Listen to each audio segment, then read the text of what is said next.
Nada. Un segundo, por favor, voy a compartir la pantalla.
Bien, muy buenas noches. Vamos a ver hoy día la sesión de negocios internacionales. Estamos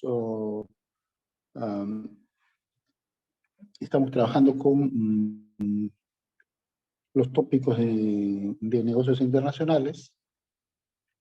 Un segundo, por favor. Y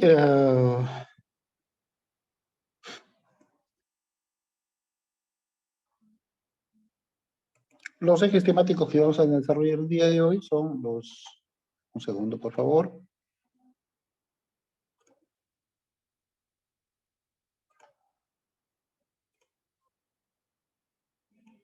Bien, voy a compartir la pantalla y listo.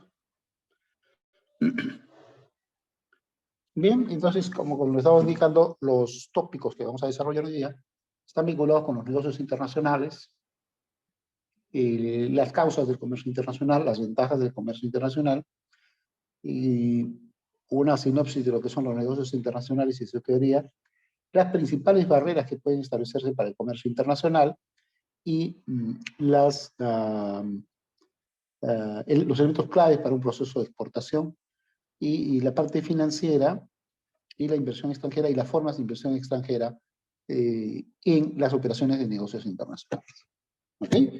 Bien, vamos entonces a ir de llano al tema y tenemos este primer concepto. Los negocios internacionales son el comportamiento normal de los países que establecen relaciones de comercio con el resto del mundo. O sea, desde el punto de vista de crecimiento de las empresas y los negocios, es normal o es común que las empresas puedan comenzar a expandirse y a ampliar sus perspectivas de operaciones bajo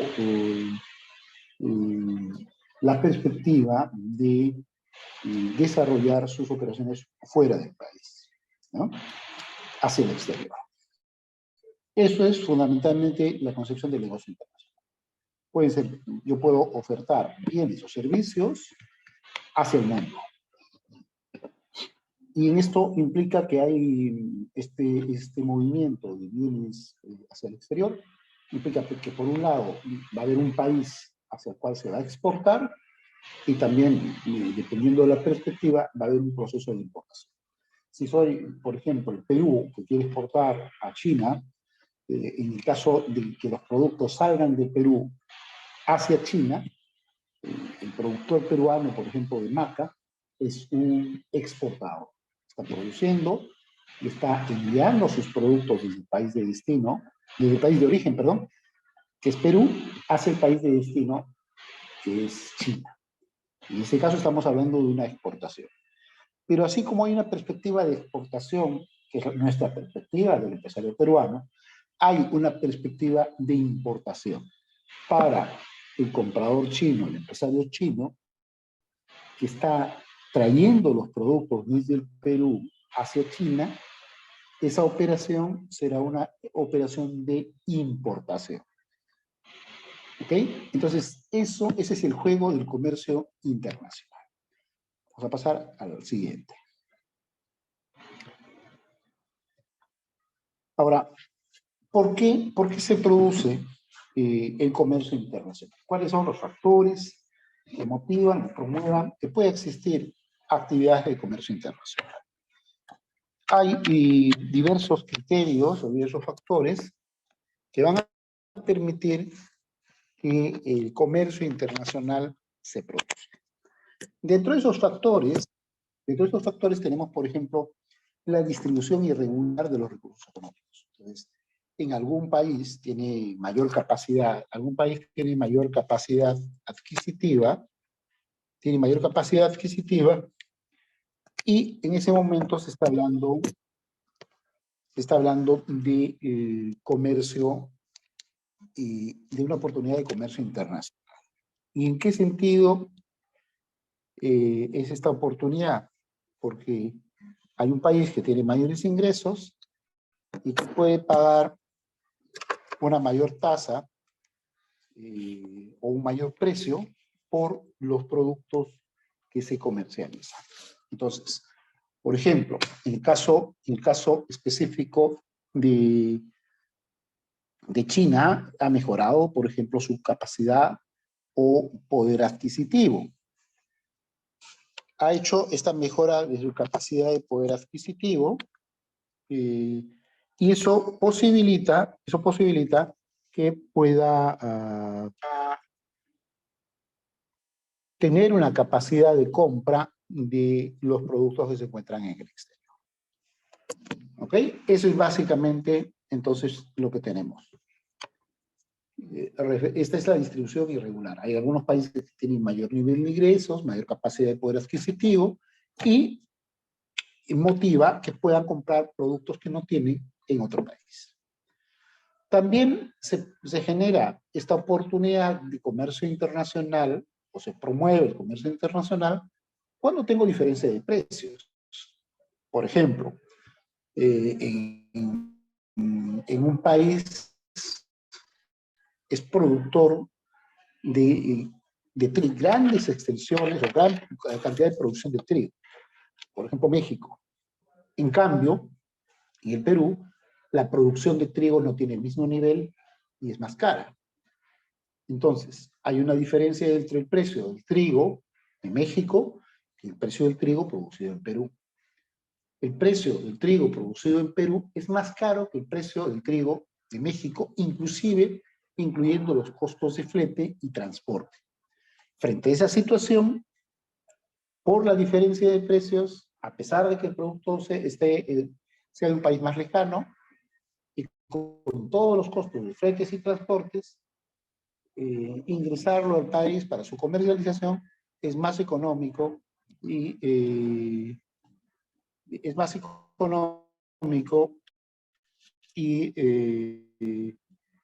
más viable que se comercialice el producto del extranjero.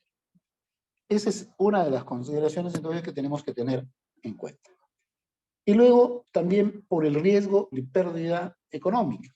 Entonces, en algunos casos, la producción es mejor o más óptimo o más conveniente traer ciertos productos que son del exterior porque pueden tener mejor calidad, pueden tener mayor durabilidad respecto a los productos de carácter local, ¿no? Todos estos, entonces, factores son factores que favorecen o promueven las posibilidades de comercio internacional. Ahora, hay ventajas específicas, ventajas del comercio exterior. ¿Y por qué se produce también comercio exterior? Porque hay algunos países que se especializan en determinados tipos de recursos. Esta especialización de los países en cierto tipo de recursos hace que sean más eficientes y sean más productivos. Pueden producir bienes de alta calidad con determinadas características a menor precio. Por ejemplo, es lo que pasa con Taiwán. Taiwán se ha especializado en microprocesadores, microchips y pantallas plasma, por ejemplo. El grueso de la producción de microchips y plasmas provienen de Taiwán. Igual se ha especializado también en microchips. Entonces, esa especialización ha hecho que sea mucho más competitivo y como ya tiene una línea de décadas en esa especialización, se ha vuelto mucho más eficiente. Si algún otro país quisiese comenzar a ingresar en esta línea de producción de microchip o pantallas plasma, no va a tener la misma eficacia. Entonces, hasta que logre tener la misma eficacia o desarrollo tecnológico que tiene, por ejemplo, en este momento Taiwán, perdería tiempo y recursos. La ventaja de haberse especializado en algunas líneas o gamas de productos hace que se vuelva más eficiente en función al tiempo, ¿no? Otro aspecto también elemental son los precios estables. Al trabajar con operaciones de comercio exterior, mis precios, cuando ingresan productos del mercado exterior y se vuelve un mercado competitivo, hay una tendencia a la estabilidad en los precios. Cuando existen monopolios, por lo general, puedo yo manipular drásticamente los precios. Entonces, una ventaja del comercio exterior y los negocios internacionales es que tiende a estabilizar los precios, los hace más estables y no se encuentran ante el capricho de un solo productor o un grupo de productores. Es importante también las operaciones de negocios internacionales para la adquisición de bienes escasos en el país. Entonces, si por ejemplo nosotros no somos productores de trigo, este comercio internacional, los negocios que tengo, me permiten abastecerme con trigo más barato. Si no tuviésemos esa posibilidad de abastecernos con el trigo mexicano, por ejemplo, el precio del pan estaría por las nubes. Dicho sea de paso, el precio del pan ha subido precisamente por estas dificultades. Antes, los dos principales productores mundiales o globales de trigo ingresaban su mercadería al mercado. A raíz del conflicto entre Ucrania y Rusia, que son dos de los principales productores, el trigo ha comenzado a escasear. Y eso ha generado un incremento en el nivel de precios del trigo. Sin embargo, para nuestra suerte, tenemos que también un productor de trigo muy importante es México. México incrementar el cuota de exportación. Y es que está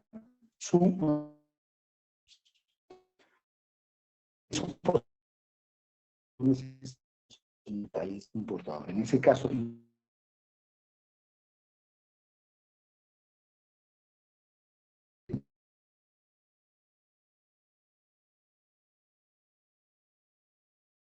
cada ser la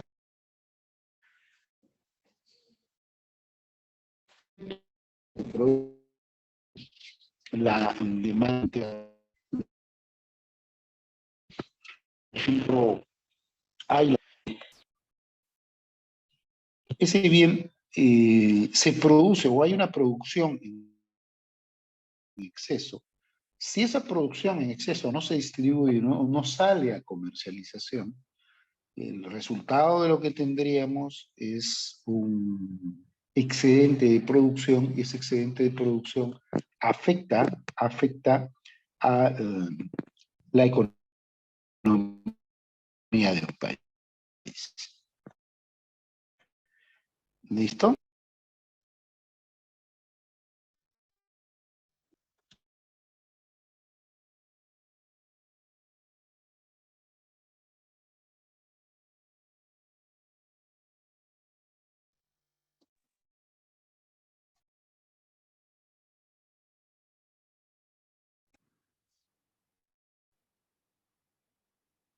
Hasta aquí, ¿alguna pregunta o consulta? ¿Ustedes han visto alguna situación en la que la, la economía se haya visto afectada por el exceso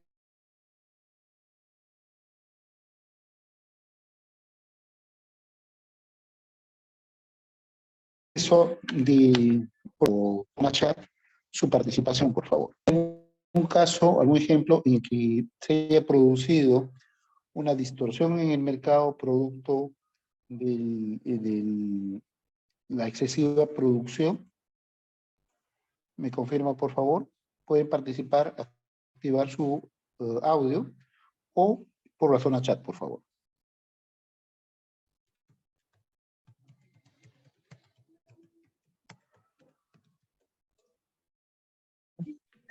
Va, no, mira, está concentrado. No, Pepe, cuéntame del principio. Se me arroja, a mí sí me arroja.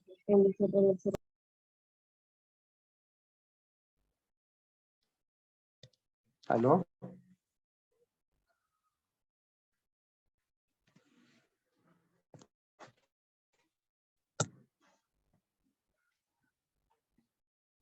Voy a compartir la pantalla para un segundo, por favor.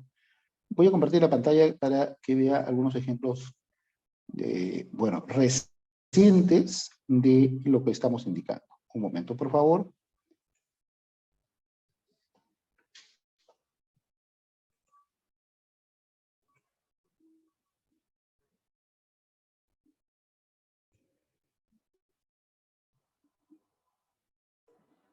¿Me confirma si visualiza la noticia?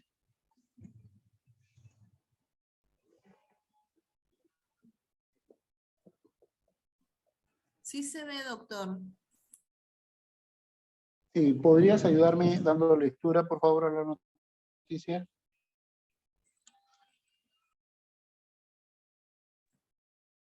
Ganaderos arrojan leche frente a protestantes. Exigimos que nos dejen trabajar.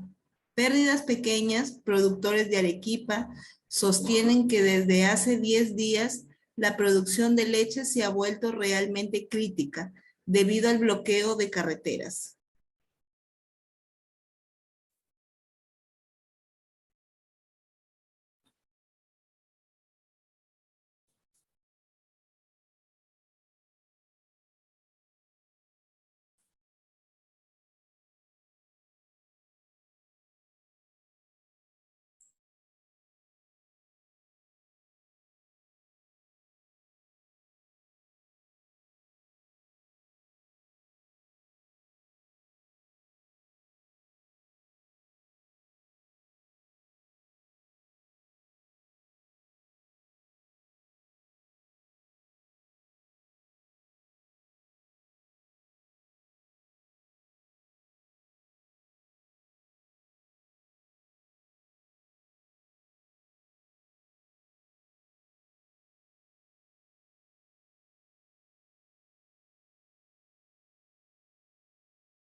Esto que puede parecer una noticia eh, reciente por el contexto, pero ahora comenzar a revisar para la práctica, ¿no?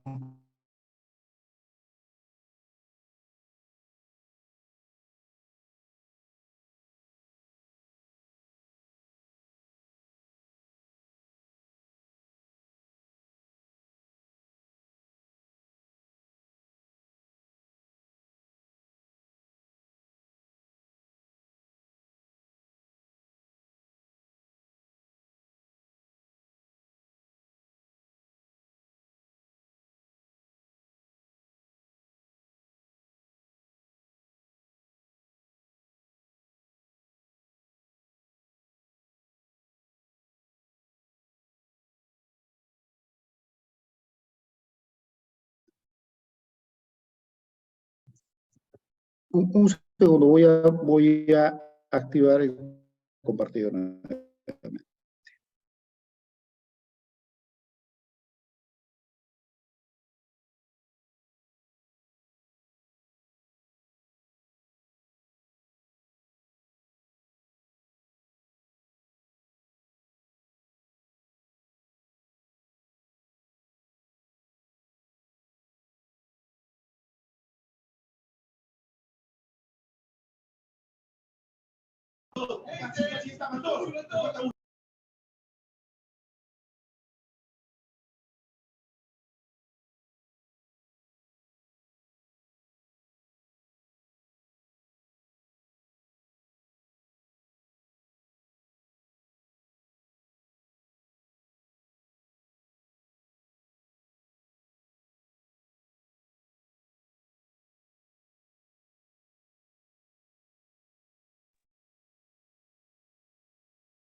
Bien,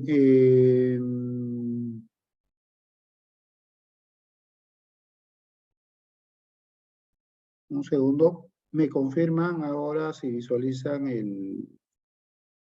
la pantalla, por favor?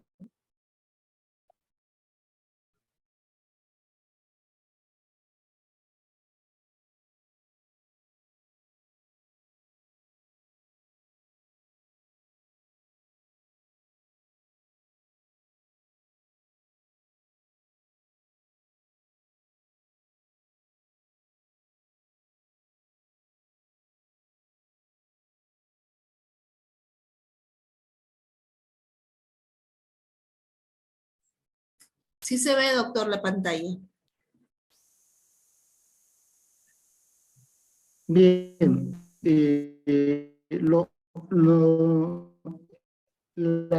pantalla anterior que hemos estado, esta es una de la. Ok. ¿Nos ayudas con la lectura, por favor?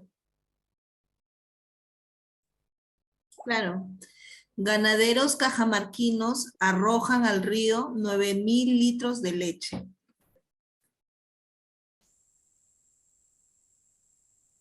Ya, entonces, fíjate la acción y lo que está ocurriendo. ¿Ya? En la anterior hay una protesta y le echan leche a la gente. Ahora son 9.000 litros de leche.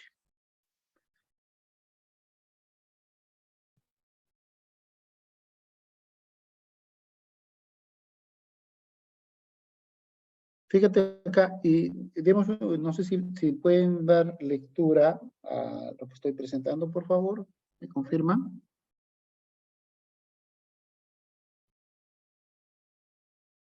Vamos a dar una lectura. ¿Ya? Pequeños productores piden que dejen ingresar camiones recolectores y no causen grandes pérdidas económicas.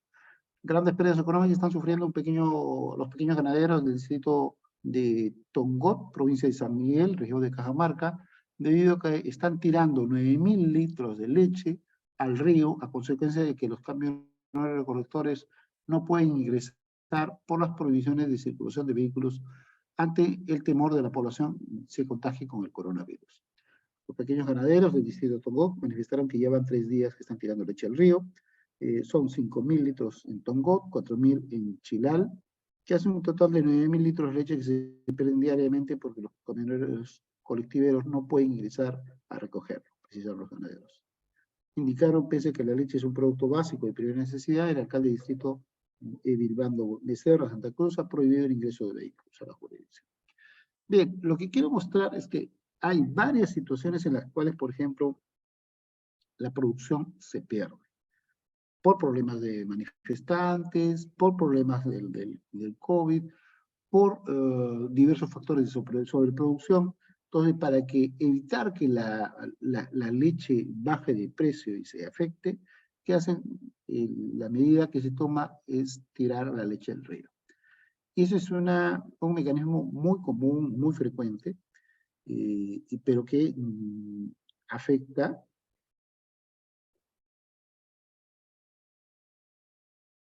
a los ganaderos porque no hay una política de desarrollo pensando en las posibilidades de comercio exterior. Entonces, cuando tú tienes excedentes y esos excedentes no salen fuera de tu mercado, hacia el exterior, hacia otros mercados, lo que vas a tener es una caída drástica de los precios al haber una sobreproducción. Entonces, para evitar la sobreproducción, o por factores diversos, como en este caso, por el tema de dificultades de transporte, para evitar la sobreproducción, en muchos casos, como estamos viendo, se tiran o se destruyen la mercadería. Lo mismo pasa con las frutas, lo mismo pasa con otros tipos de productos en los que se produce una sobreproducción. Y frente a la posibilidad de que los precios caigan y afecten la economía, algunas de las medidas que se toman son como esta, se tira la leche al río, o se deteriora o se destroza la mercadería. ¿Ok? Eso es lo que estamos viendo acá. Pero si existiese una política o si existiese una orientación de trabajo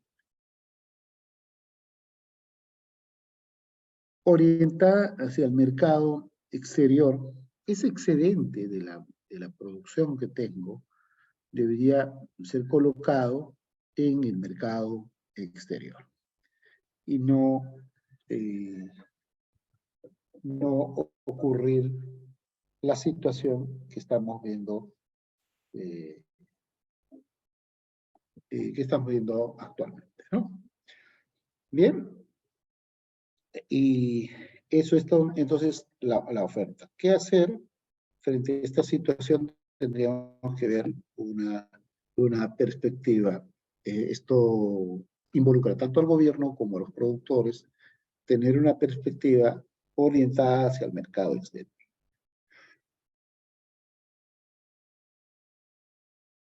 Y también tenemos que entender que estos movimientos de entradas y salidas dan paso a una balanza en el mercado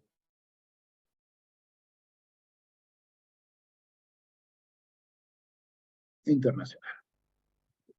Sirven para poder generar riqueza. Vamos a ver. Bueno, acá tenemos dos grandes teorías. Tenemos la teoría de las ventajas absolutas y las teorías de las ventajas relativas. La teoría de ventajas absolutas indica que cada país se especializa en todo aquello que obtiene o produce de manera más eficiente que el resto. Y la ventaja relativa es que cada país se especializa en aquello que produzca de manera más eficiente entre las distintas alternativas de producción que tenga. Son dos grandes orientaciones. Nosotros, lamentablemente, solamente nos estamos especializando en producción de materias primas, de producción de productos básicos, sin un alto nivel de procesamiento. El grueso de la producción que nosotros tenemos en el Perú, lamentablemente, es producción sin alto valor, sin alto valor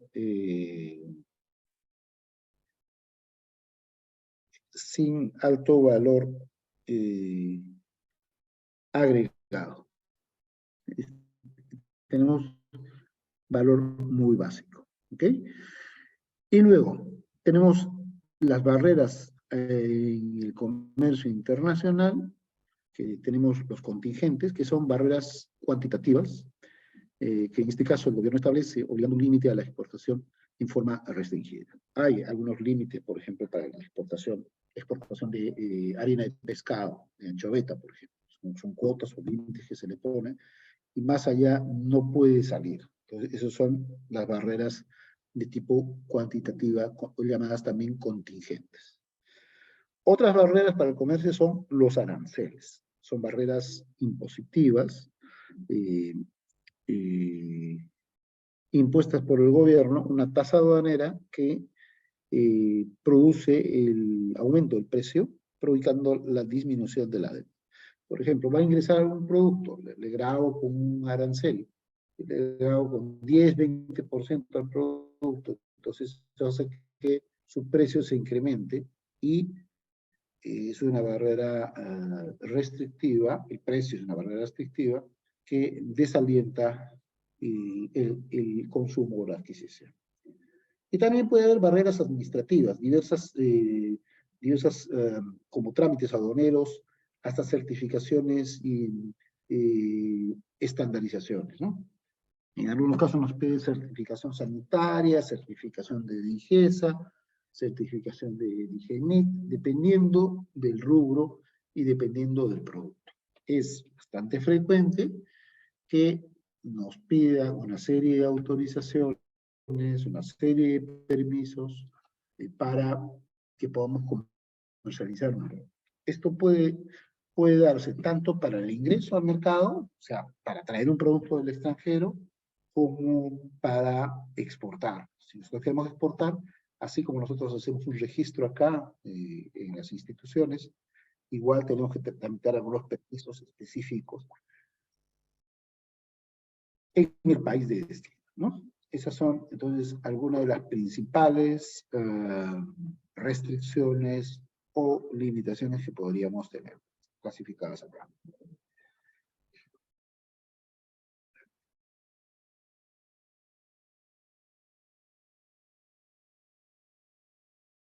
Bien, entonces, luego vamos a tener algunos elementos claves en el proceso de la exportación.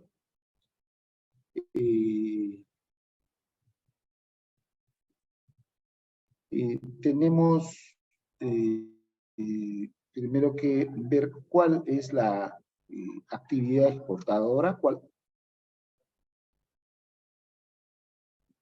es parte de la política de gobierno, como cuáles son las actividades que van a impactar más en el desarrollo económico y social, esas actividades de exportación, y tengo que reevaluar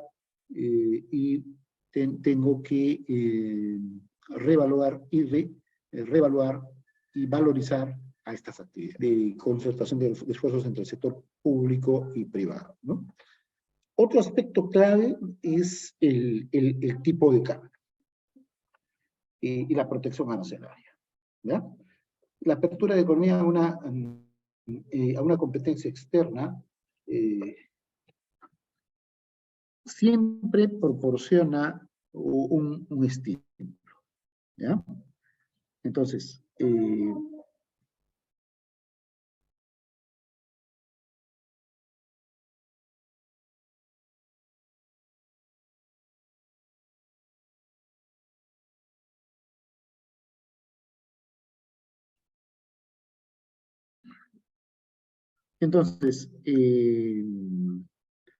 hay que ver si en mi país y en el país de destino existe alguna política de protección arancelaria. Por ejemplo, yo quiero exportar un producto del Perú de repente a Sudáfrica, pero tengo que ver cuáles son las partidas y cuál es el tributo arancelario que se va a pagar para que mi producto ingrese al mercado sudafricano.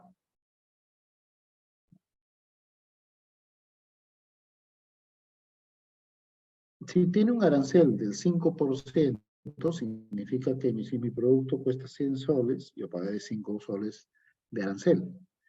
Pero si tengo un arancel del 20%, significa que mi producto que cuesta 100, más el arancel va a pasar a tener 120. Y así. Esos son factores de carácter arancelario. Tengo que ver si la política es de protección o un fomento a la importación y a la exportación. Y el segundo aspecto es la tasa de cambio. ¿Cuál es la tasa de cambio? Es una tasa de cambio neutra, es decir, no penaliza la exportación, constituye un elemento clave dentro de la estrategia de desarrollo del sector externo. Por ejemplo, en nuestro caso, nuestra tasa de cambio es una tasa neutra. El gobierno no interviene directamente sobre la fijación de la tasa de cambio. Esto es diferente a lo que ocurre, por ejemplo, actualmente con Argentina. En el caso de Argentina,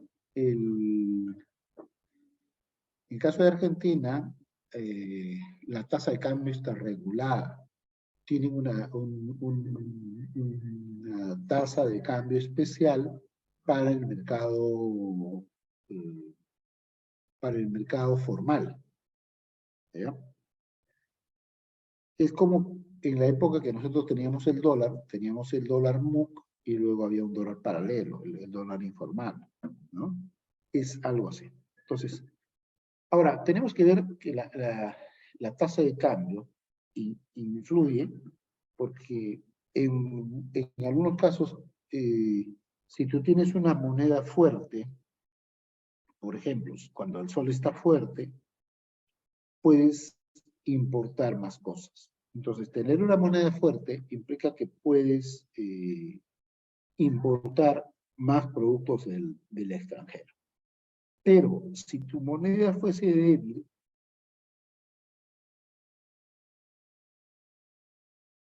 si tu moneda tiene poco valor, por lo general se genera la inversa. Una moneda débil promueve la exportación. ¿Por qué? El exportador viene con dólares, cambia los dólares, compra moneda nacional y paga los productos un precio relativamente bajo cuando la moneda está devaluada. Entonces, le conviene comprar los productos y sacarlos del mercado nacional y llevarlos al mercado exterior, ¿no? Entonces, en esas situaciones, la tasa de cambio juega un rol fundamental. Cuando la moneda local está fuerte o está sólida, por lo general no se promueven mucho las exportaciones. Al exportador le interesa una moneda más barata para poder exportar. Entre los importadores y exportadores, a veces existe contradicción en los intereses precisamente por este fenómeno, ¿no?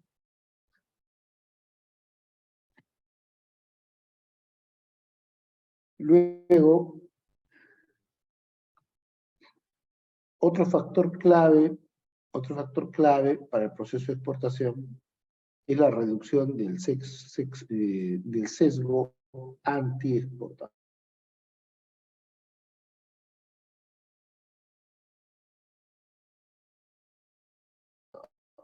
Es frecuente que una política de aversión frente a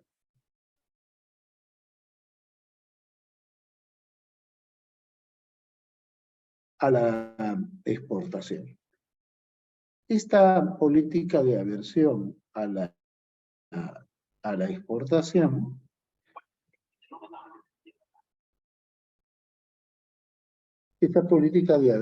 exportación se refleja con ciertas barreras burocráticas para los procesos de exportación. Frente a ello, los estados, los países pueden tomar medidas de simplificación de trámites, de procedimientos, que es un elemento que fomenta las operaciones, ¿no? Tanto de importación como de exportación.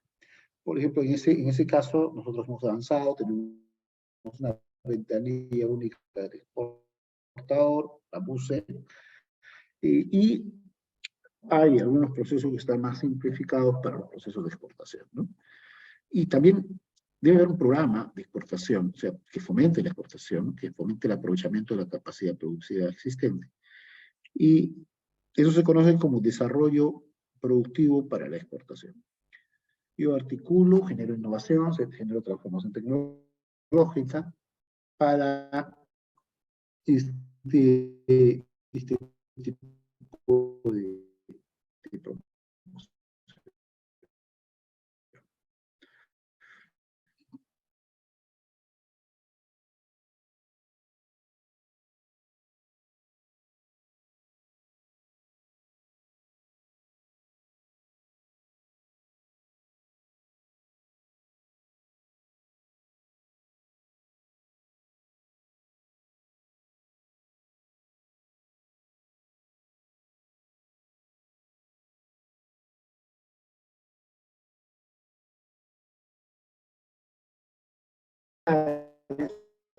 para una estrategia de comercio.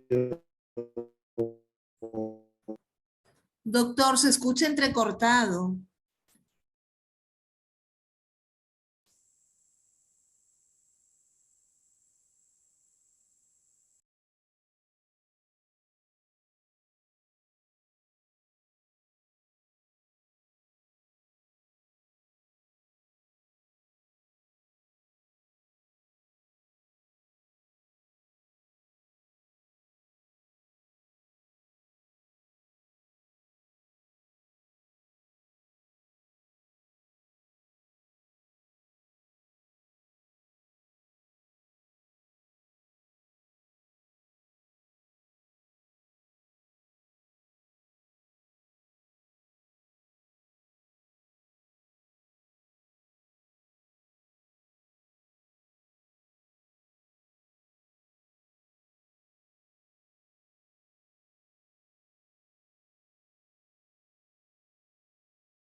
ya.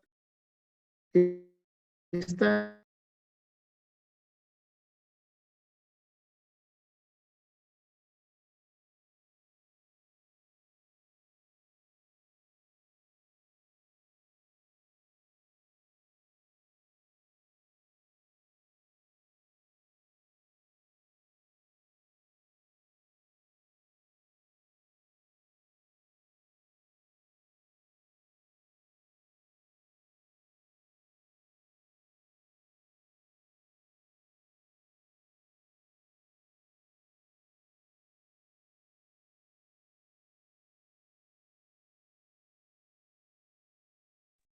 ok, entonces tenemos estos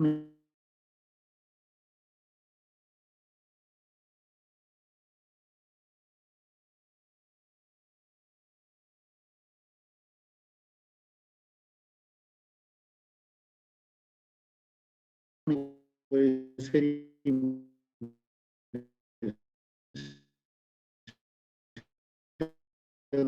directa Doctor, por favor, ¿podría revisar su conexión? Se está escuchando entrecortado. o puede ser inversión indirecta. Inversión de capital para este proceso. Esto, a ver,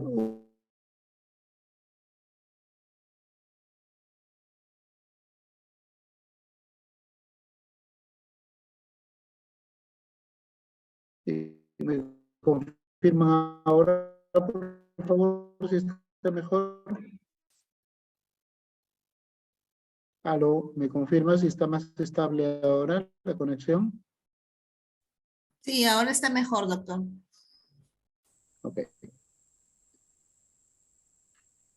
Bien, entonces le estaba indicando que existen diversos organismos que se han creado para fomentar el comercio y los negocios internacionales, ¿no? Hay diversos organismos como el Banco Mundial, el Banco Internacional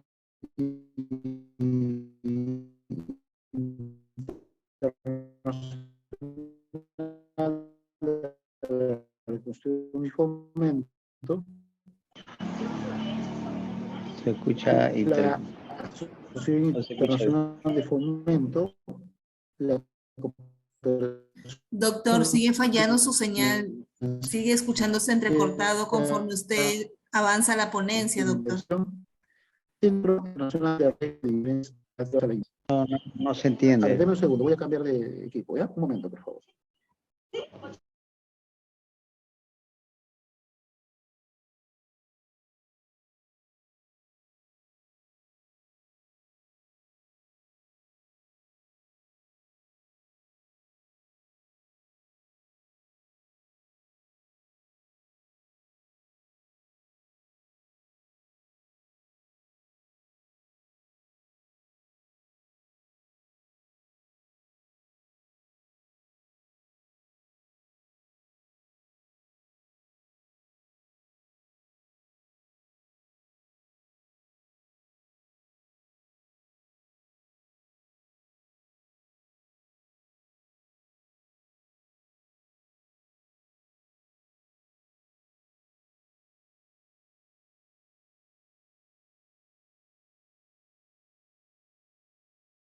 ¿Me confirma si ahora el audio está más?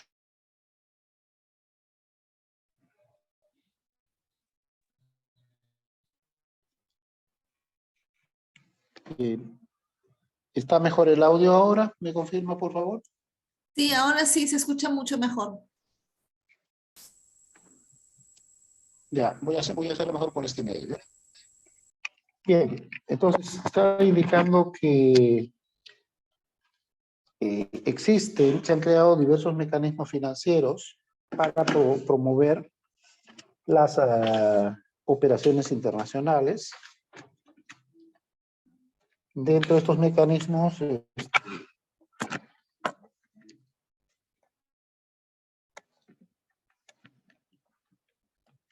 tenemos la inclusión de los bancos y las La instituciones pantalla no se ve. financieras, como están indicando, ¿no?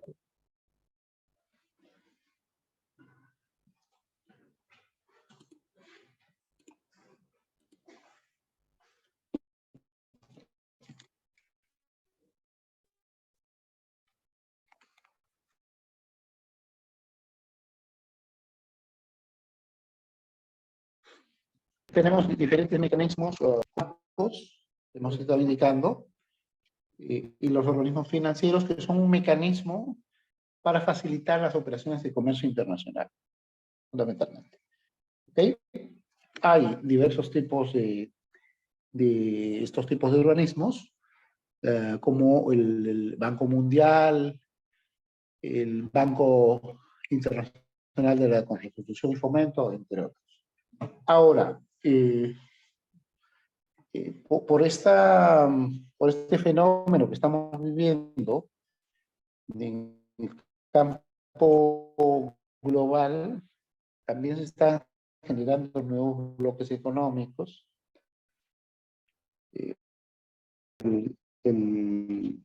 Los BRICS, está Rusia, China y Sudáfrica, y que inclusive es un organismo financiero que tenemos de hace más de 60 años, ¿no?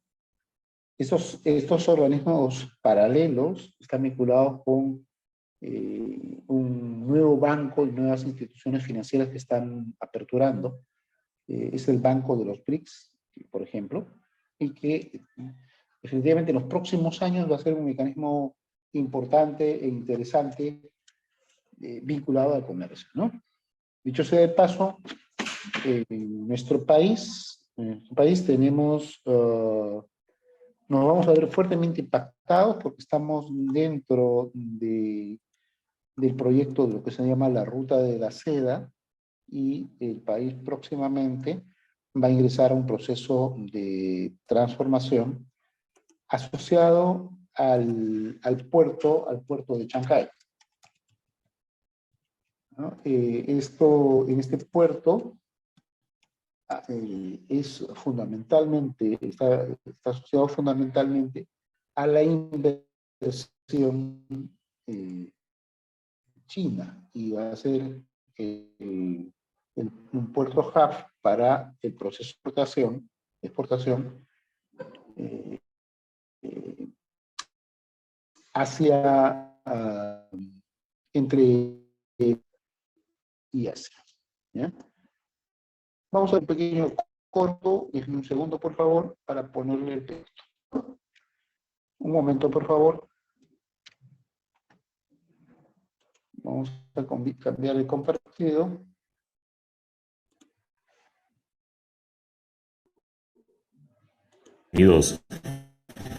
Quédese atento porque hoy les voy a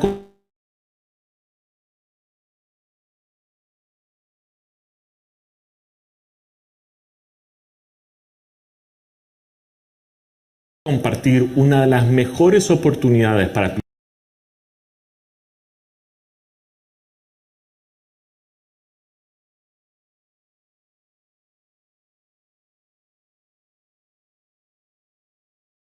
residencia permanente como profesional.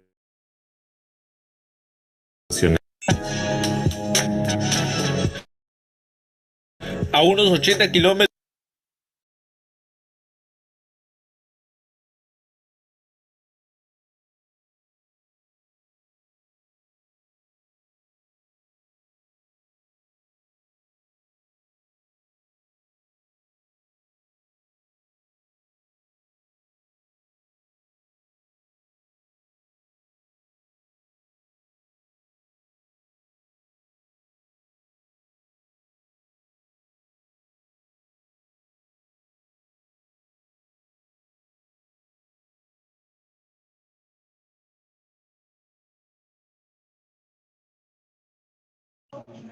Se fue la señal, no sale bien la pantalla, se escucha mal.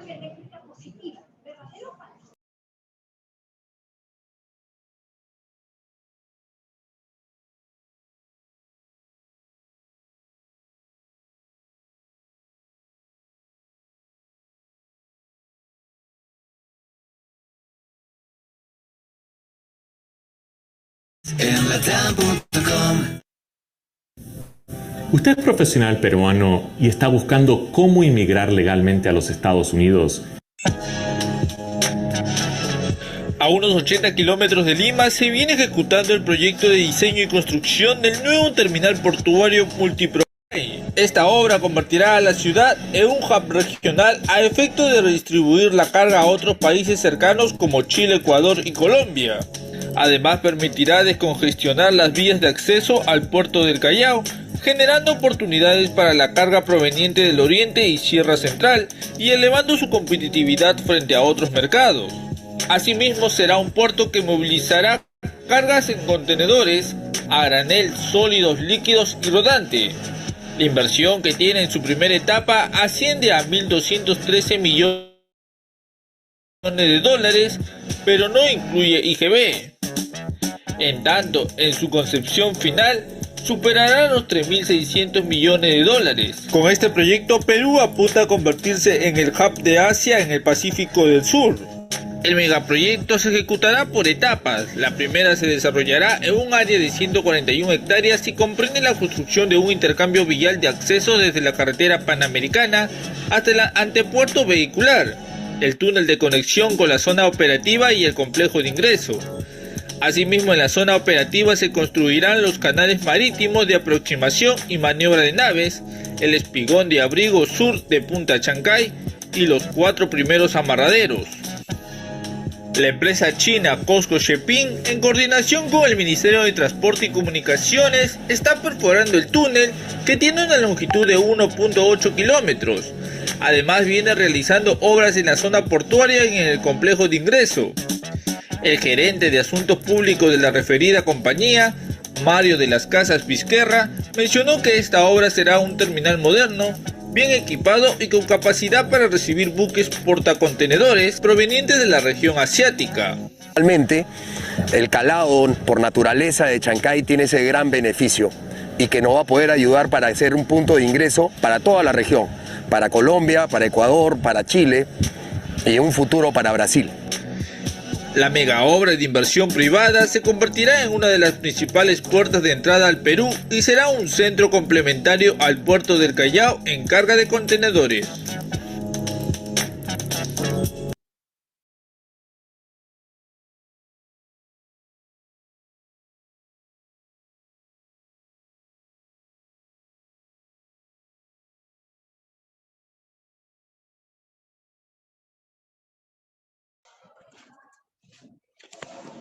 Bien, este es un punto que le estaba indicando sobre megapuerto del Callao.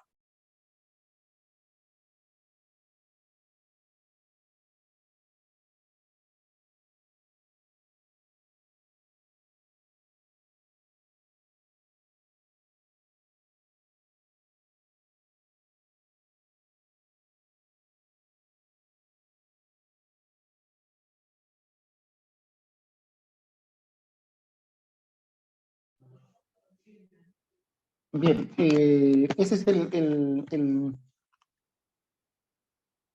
megapuerto del Callao, como les indico, va a ser un mecanismo importante para el proceso de desarrollo de comercio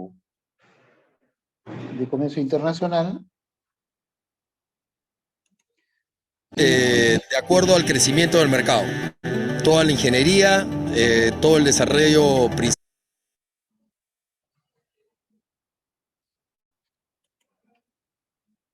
¿Me confirma si lograron visualizar, por favor, el corto? También es enviado por la ruta, por favor.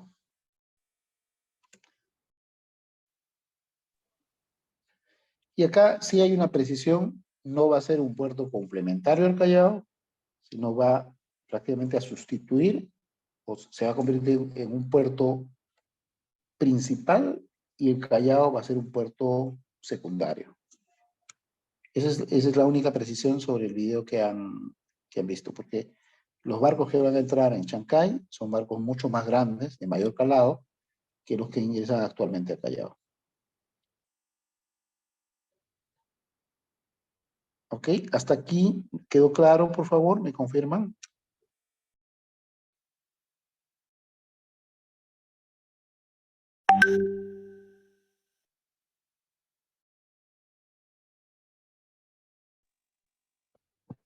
¿Proseguimos o hay alguna pregunta en este punto, por favor?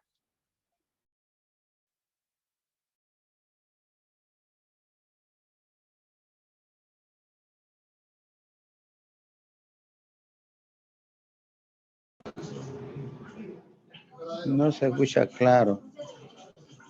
Hay mucha interferencia.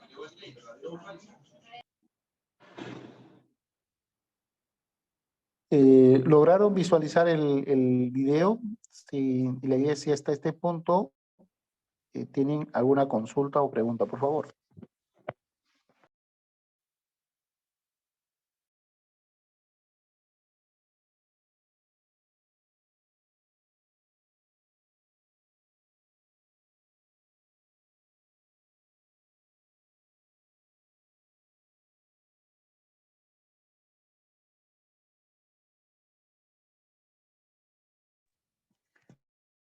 Bien, entonces, estos son los mecanismos que nosotros tenemos.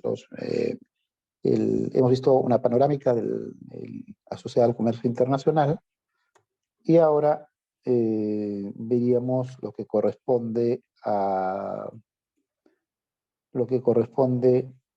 al manejo de operaciones de comercio internacional, más comúnmente conocidas o popularmente conocidas como Incoterms.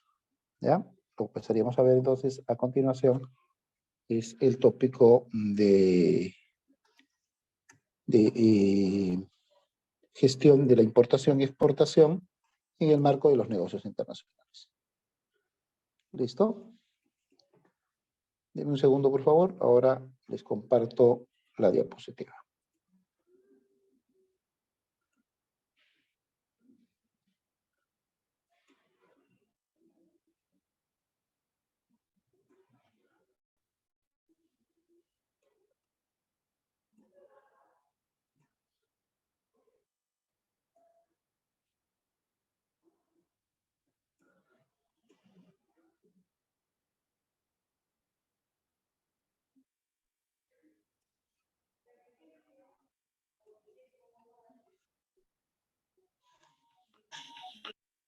Bien, los puntos que vamos a ver ahora están vinculados con la importación, la gestión de la importación y exportación, y los Incoterms y las organizaciones de apoyo en lo que se refiere a los negocios internacionales y el comercio internacional.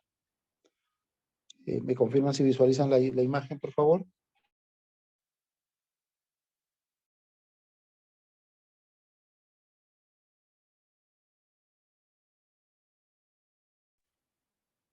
Aquí tenemos, este es un punto importante, acá tenemos la clasificación de los Incoterms. Estos identifican los principales términos de referencia para el proceso de compra y venta internacional. El primero es el export. Es único término porque el vendedor pone las mercaderías a disposición del comprador en el local del vendedor. Estamos hablando de una operación internacional. Entonces, el vendedor que está en el extranjero pone a disposición la mercadería en el local del vendedor. Es decir, yo voy a comprar un producto de India y lo voy a comprar en el punto de venta, o sea, del vendedor. Desde ahí, todos los trámites hacia adelante ya competen a mi gestión. Eso es el export.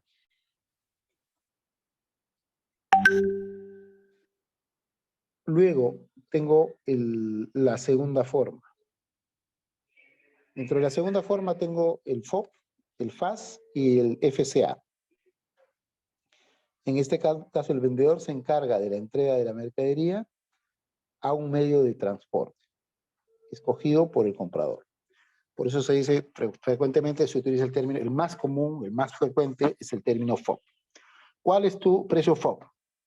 Significa que el precio del producto que me van a entregar y la mercadería en el puesto de transporte escogido por el comprador. Por lo general es un buque. Dices, ¿cuánto es tu precio FOB, por ejemplo, de computadoras? ¿Ya? Y si fuese en nuestro caso, nos dicen, ¿y cuál es su precio FOB? Significa, si por ejemplo yo voy a mandar manzanas o arándanos, ¿cuál es el precio FOB de nuestra mercadería hasta que el punto de embarque? Es decir, hasta que lo embarque. A partir del embarque ya la mercadería es de la otra parte. Y mi compromiso como vendedor es hasta llegarlo hasta ese punto, al punto de embarque.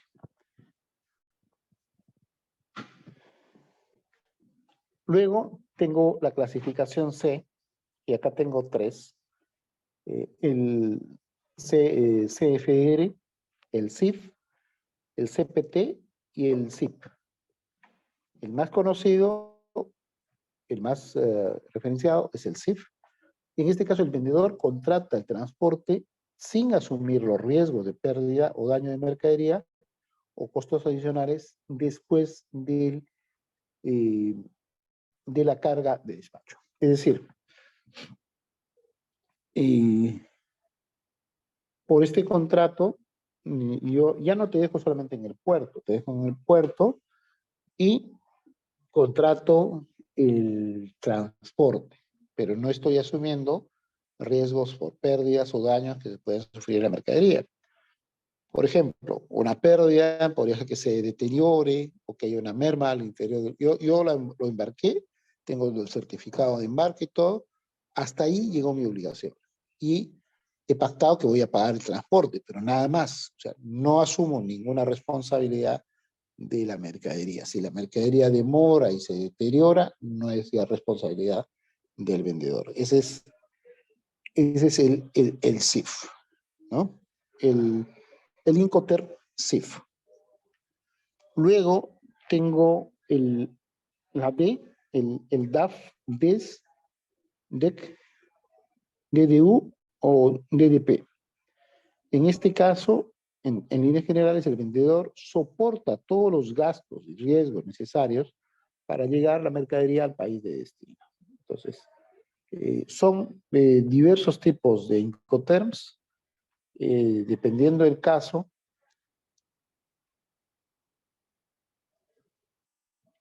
Pueden adoptarse las medidas o pueden adoptarse los Incoterms más convenientes en función de las necesidades que se tengan. Vamos a proseguir ahora con la siguiente. Aquí tenemos un poco más claro lo que corresponde a cada Incoterms. Ojo, y hemos puesto que el transporte puede ser por vía aérea o aéreo, terrestre, que puede ser por trailers o trenes, y el más usado para grandes volúmenes es el marítimo o naval. Y acá podemos ver la identificación de cada concepto. El export es en la fábrica. Yo te vendo en mi fábrica. O sea, el proveedor que está vendiendo te entrega en su fábrica. Ya, lo que pasa es desde la salida de la fábrica hacia adelante, ya no es responsabilidad del vendedor. También tienes el FCA, que es el libre transportista. Se va a plasmar en el lugar convenido, ¿no? El transporte pagado. Dice, transporte pagado hasta. Dices, por ejemplo, yo te digo, te vendo la mercadería, te lo embarco en el buque y te lo voy a pagar hasta el puerto de destino, por ejemplo. Está viniendo de Shanghái, lo voy a mandar a El Callao. Entonces, yo ya te vendí la mercadería y simplemente ya se embarcó, ya no tengo responsabilidad y simplemente estoy pagando adicionalmente el transporte hasta el lugar de destino. ¿Ok? Ese es otro mecanismo. ¿Ok? Transporte pagado hasta. Ese es el CPT. El CIP es transporte y seguro pagado hasta. En este caso, la diferencia con el anterior era que solamente paga el transporte. Algunas empresas quieren que le pagues el seguro. ¿Por qué? Si la mercadería se deteriora, se pierde, el seguro le ayuda a poder recuperar la posible pérdida. ¿El seguro encarece? Sí, encarece porque es un costo adicional, pero también es una protección que me cubre frente a una posibilidad de una contingencia de pérdida total de la mercadería, o total o parcial de la mercadería. Y luego tengo el DAF. DAF significa entrega en frontera. Este DAF es más utilizado cuando tengo fronteras terrestres comunes. Entonces, normalmente el proveedor entrega el producto en la zona de frontera, en un punto específico convenido de la frontera. Luego, el proceso desde la frontera hacia el lugar específico del país de destino ya lo cubre el comprador. Ya lo cubre el comprador. Eso es más o menos lo que tenemos aquí. ¿Ok? ¿Dónde es frecuente eso? En Puno, por ejemplo, en Tumbes, que son zonas de frontera, donde es frecuente tener ese tipo de operación. ¿Ya? Puno y Tumbes son lugares frecuentes. Pregunta, ¿en Iquitos se cumple ¿en Iquitos se ejecuta estas operaciones? No, habitualmente no.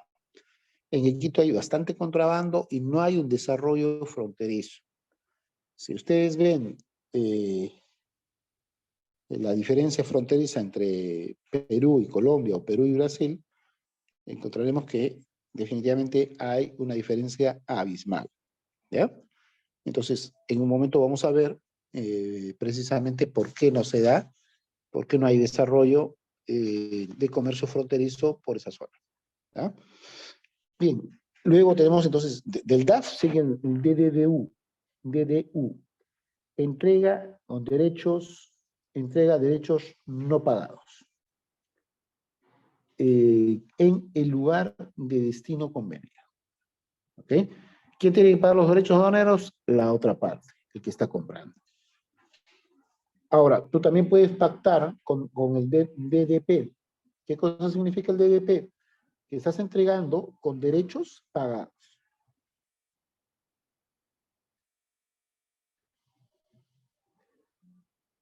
Es la entrega con derechos pagados en un lugar específico convenido. Normalmente eso significa que cuando haces la operación incluye en tu precio las cargas aduaneras que pudiesen derivarse de tu operación comercial.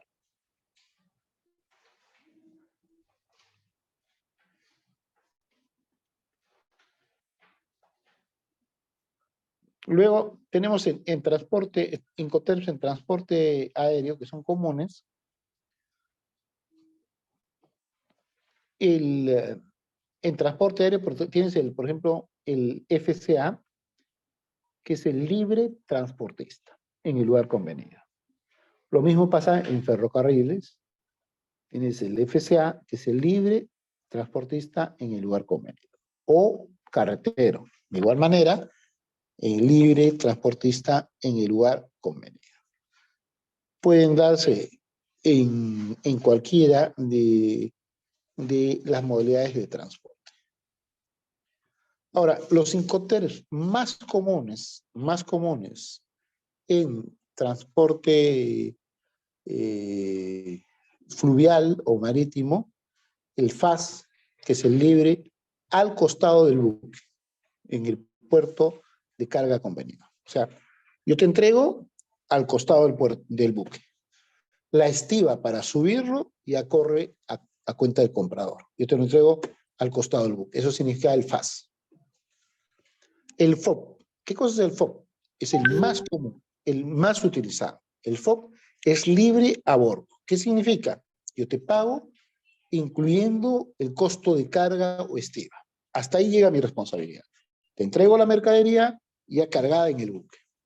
¿Ok? Entonces, si le dicen FOB, está diciendo, no vayan a pensar que FOB es que lo pongo en el puerto y solamente lo dejo ahí en el puerto, en un almacén. No. El FOB implica que se cubra las cargas de estiva y esté cargado a bordo del buque. Otro Incoterm, que son los términos comerciales, los contratos que van a suscribir para la compra y venta internacional, es el costo y flete en el puerto de destino convenido. Es decir, asumes todos los costos en el puerto de destino, de costo y flete, solamente costo y flete hasta el puerto de destino convenido. Por ejemplo, estoy importando de Shanghái al Callao.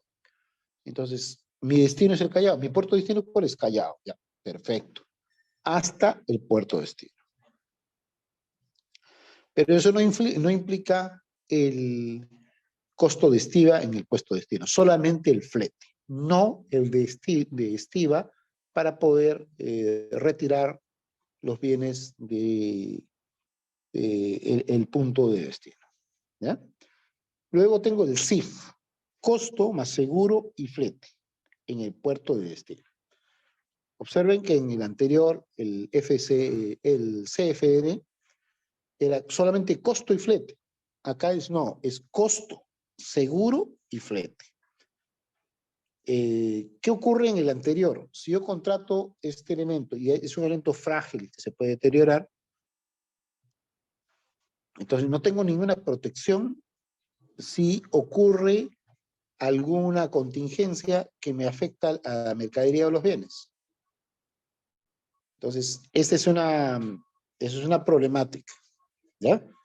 Por eso algunos se aseguran, dependiendo del tipo de bien, costo, seguro y flete. Luego, el siguiente Incoterm es el BEST. Es entrega sobre buque. Es decir, me entregan el bien en el puerto de destino convenido. O sea, yo recibo la mercadería en el puerto de destino, en el buque. ¿Okay? Llega el buque y ahí me entrega. Ya he cubierto todo, seguro, costos, fletes. Llega al puerto, ahí lo recibo yo, en el puerto, en el buque. Y tengo también el DEQ, entrega en muelle, en el puerto de destino convenido. Ya no en el buque. Ojo, observa que es muy diferente decir, me entregan en el buque, y otro diferente es decir, me entregan en el muelle. Es decir, si te entregan en el muelle, ya ha sido con la estiva y lo has bajado del buque al muelle.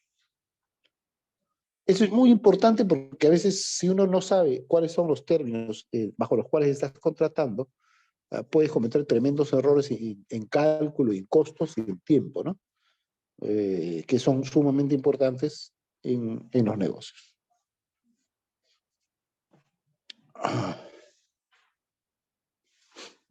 Acá podemos ver una lista de los Incoterms. Aquí, más o menos para entender hasta dónde va la responsabilidad del vendedor, dónde lo entrega y luego a partir de cuándo asume la responsabilidad del comprador. ¿Ya? Por eso ves acá el ex-work, el FCA, el FAS, el FOB, y FCR y el CIP. En el ex-work me lo entrega en la fábrica. Yo lo entrego ahí viene el comprador, lo entrego en mi fábrica, ya en el país de origen. Por ejemplo, si estoy comprando de Shanghái, en la planta de Shanghái de mi empresa, ahí le entrego. Y ya todo lo demás corre a cargo del comprador. Pero si vas viendo las líneas, el color azul indica hasta dónde interviene el vendedor y el color naranja indica la participación o la acción o la intervención del comprador. Entonces, con eso puedes tener una claridad de las diferencias que hay, ¿no? Y arriba, en los iconos que tienes, te va indicando hasta qué punto o dónde llega las condiciones establecidas conforme al Incoterm. ¿Listo? Vamos a ver ahora un corto video para entender estos puntos. Un momento, por favor.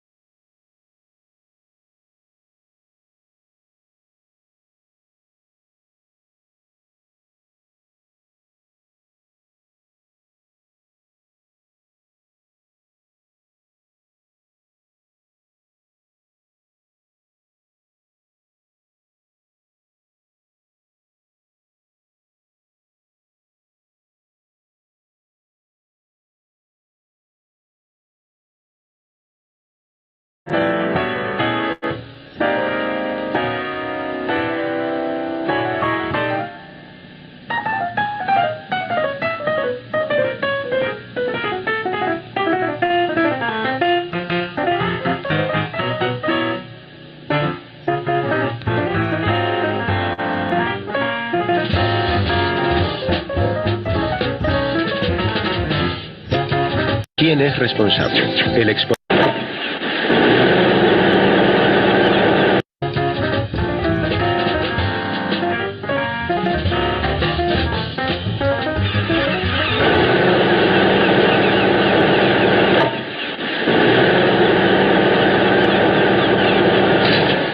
Cuando algo va mal durante una operación comercial, ¿quién es responsable? ¿El exportador o el importador?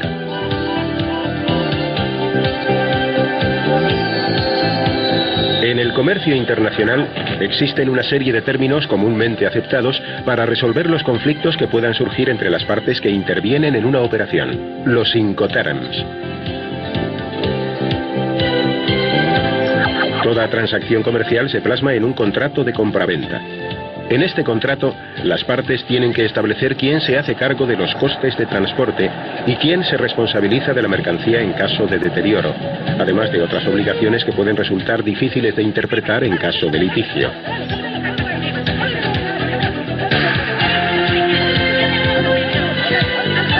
El uso de Incoterms en un contrato de compraventa no es obligatorio, pero su uso está generalizado, puesto que unifican los criterios y la terminología comercial a utilizar entre las partes.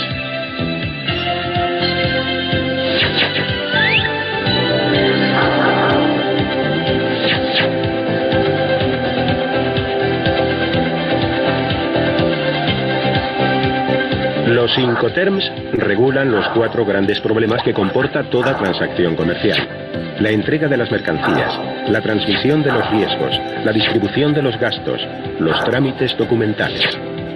De esta forma, en caso de conflicto, quedan claramente delimitadas las responsabilidades y obligaciones de las partes que intervienen en la operación.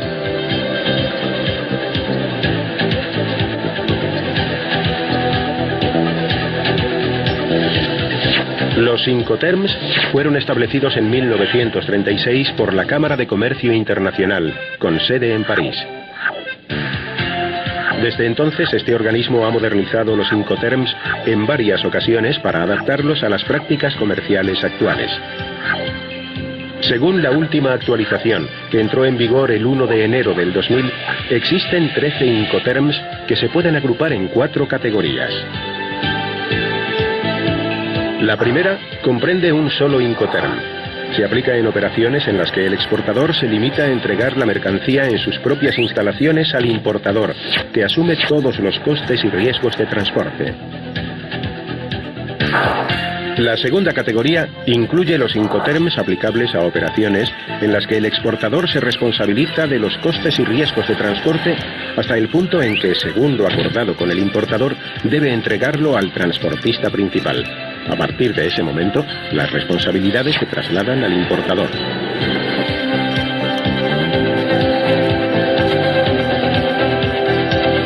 La tercera categoría comprende los Incoterms aplicables a operaciones en las que el exportador se responsabiliza de los costes de entrega hasta el punto acordado con el importador, incluido el coste del transporte principal. Pero la responsabilidad de los riesgos de pérdida o deterioro de la mercancía es del importador.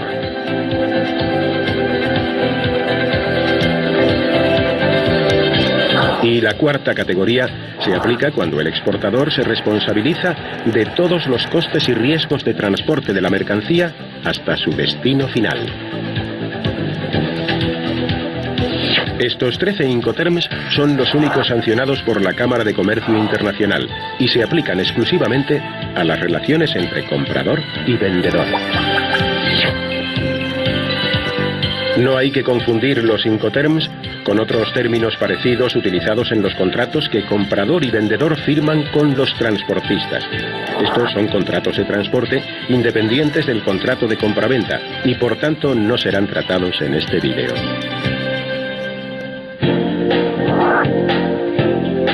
El Incoterm ex works o en fábrica se utiliza cuando el exportador solo se limita a poner la mercancía a disposición del importador en sus propias instalaciones.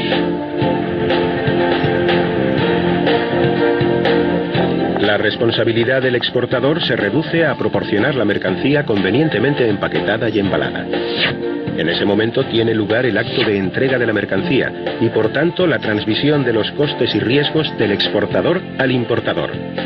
La carga también es responsabilidad del importador en el vehículo que haya contratado.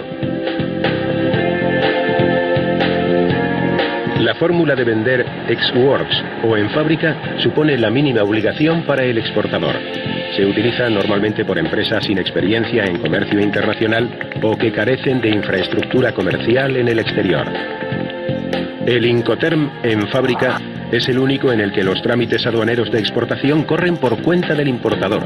Es decir, aunque pueda parecer paradójico, el importador ejerce la función técnica de exportador, puesto que además de realizar la compra en el país de origen, se encarga de los trámites documentales necesarios para la exportación. En todos los demás Incoterms, estos trámites son responsabilidad del exportador.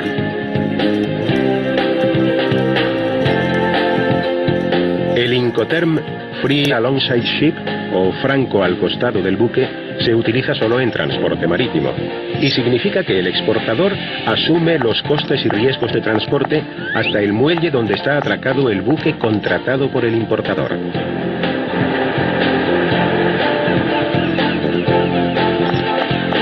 En ese momento se produce la entrega de la mercancía y la transmisión de costes y riesgos.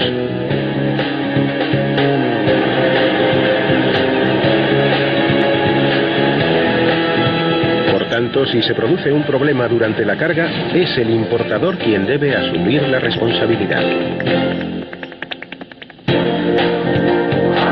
El término free on board, franco a bordo, se utiliza solo en transporte marítimo y significa que el exportador es responsable de los costes y riesgos de transporte hasta que la mercancía sobrepasa la borda del buque.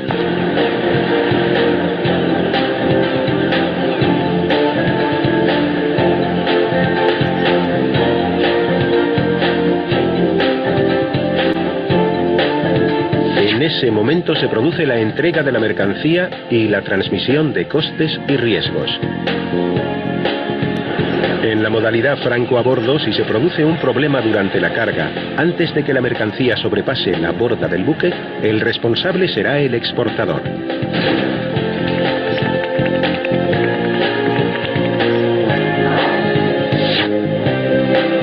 El Incoterm Free Carrier, franco transportista, significa que el exportador se responsabiliza de los costes y riesgos hasta que pone la mercancía a disposición del transportista principal en el lugar acordado con el importador. Si la entrega se produce en el establecimiento del exportador, este queda obligado a cargar las mercancías en el vehículo del importador. En ese momento se produce la transmisión de responsabilidades. Si la entrega se produce en otro lugar, el exportador cumple con su obligación cuando pone la mercancía, sin llegar a descargarla, a disposición del transportista contratado por el importador. En ese momento se produce la transmisión de responsabilidades.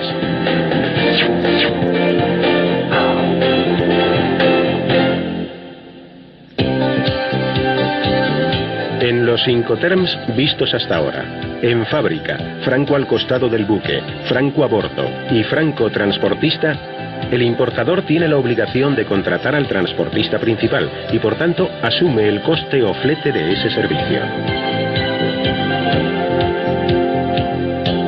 En los Incoterms que veremos a partir de ahora, esta responsabilidad corresponde al exportador.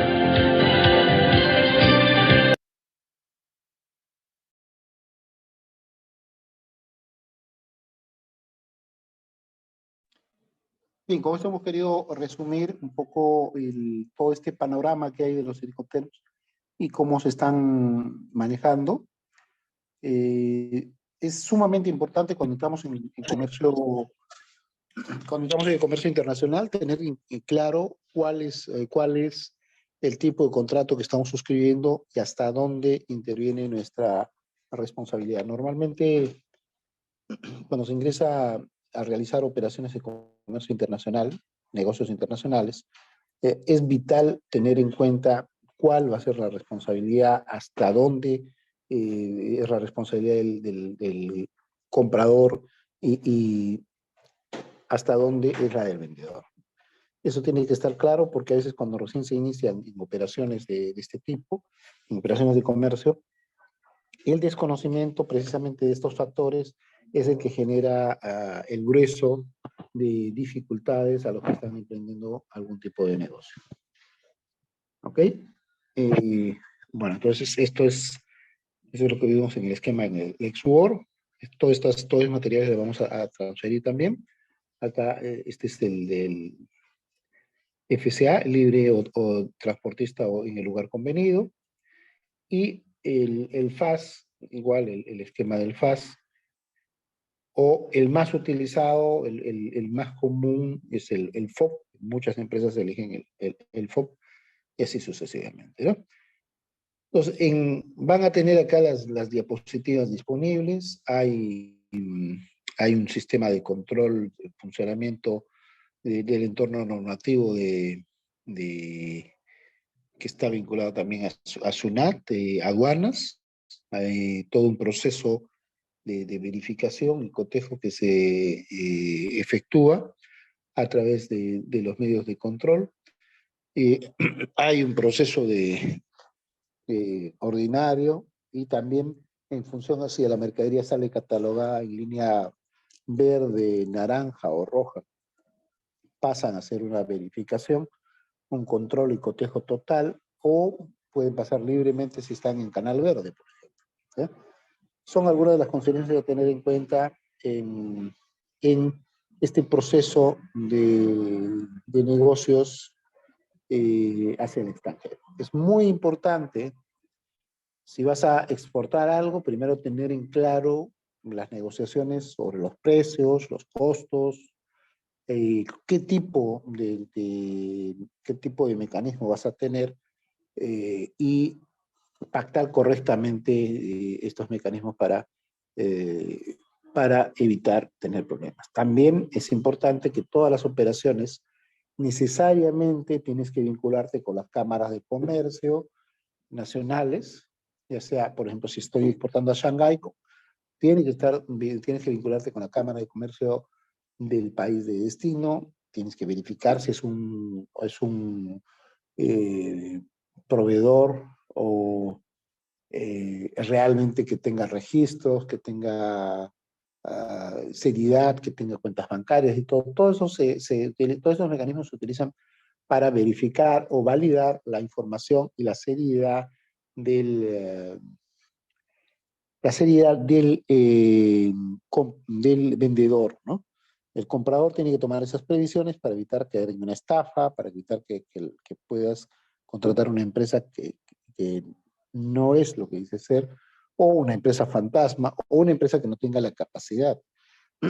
Si tú le efectúas una compraventa, hay formas y tipos de efectuar la compraventa, hay mecanismos de pago, etcétera, y todos estos tienen que estar validados. Pero la recomendación es siempre guiarte por las normativas y con las instituciones formales, ¿no? Las cámaras de comercio son un mecanismo, ¿no? Y luego, claro, acá está, en el Perú, tenemos a SUNAT, a PROMPEX y al Ministerio de Turismo y Comercio Exterior como los entes que promueven el comercio y son a los que debes recurrir frente a cualquier duda o consulta. También hay asociaciones como la de ADEX y la Sociedad Nacional de Industria y la Cámara de Comercio de Lima o las cámaras de comercio binacionales. Tú puedes recurrir a las cámaras de comercio binacionales para validar y verificar y tener la certeza de que son empresas sólidas las que están recurriendo en tu institución, ¿no? O con las que estás negociando. Es cierto que esto significa un sobrecosto, porque la afiliación o las informaciones que te van a proveer tienen un costo, pero también significa que con eso reduce los riesgos de realizar alguna transacción o alguna operación económica con instituciones que no tengan la solvencia y la fiabilidad, y al final puedas terminar perdiendo por tratar de ahorrar algo, por no pagar algunos sobrecostos, terminas perdiendo la mercadería o terminas perdiendo una operación comercial importante. Y bueno, no estás hablando de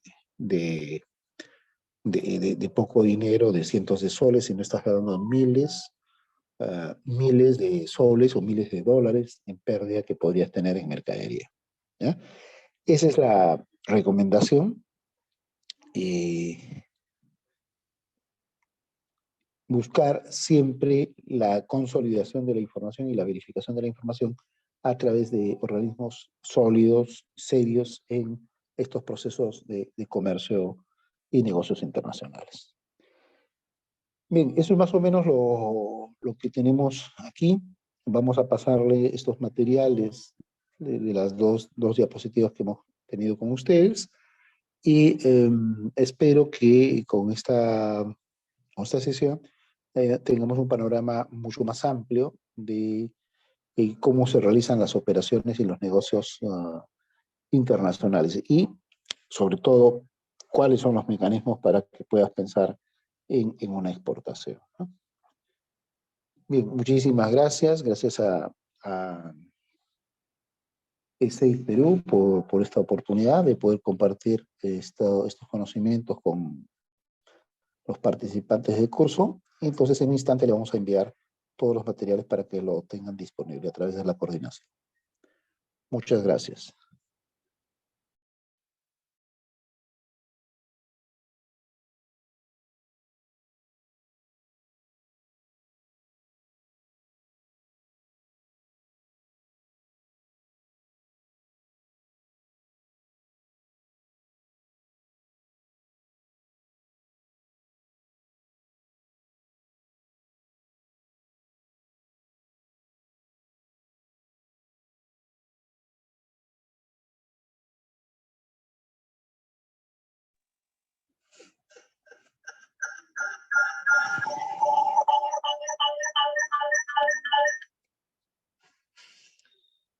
Bien, si hay alguna pregunta final, si no, estaríamos cerrando la participación.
Bien, el material ha sido enviado, está siendo enviado en este momento para que lo tengan disponible a la coordinación. Muchas gracias.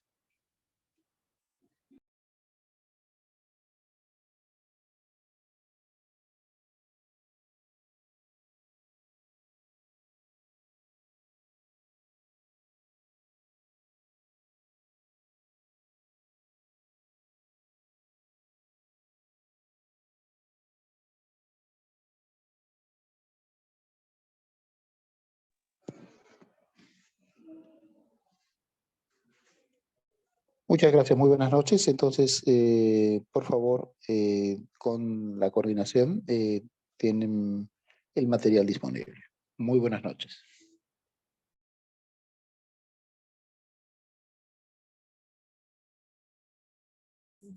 Buenas noches, doctor.